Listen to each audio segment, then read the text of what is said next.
Well, this whole event is striking. So, Joshua seems to be out scouting the land.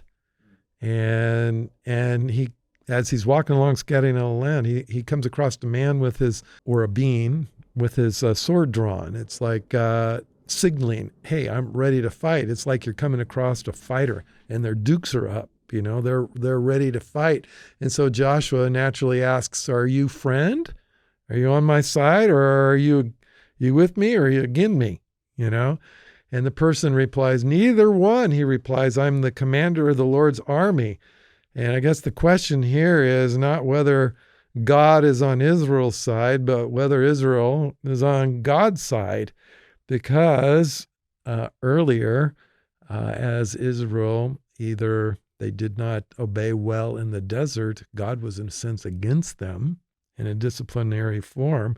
And so there is now, with the commander of Israel's armies named Joshua, is he going to be obedient and submissive and reverent towards the Lord? Or is he going to be a man who's aggressive, talented, and is going to take the bull by the horns and do it his own way?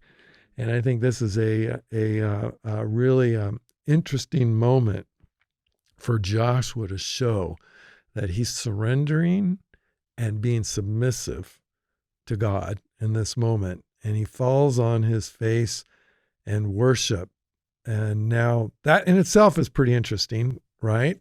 Yeah, because then we have to ask the question, well, who is this commander of the Lord's armies? And this commander accepts worship.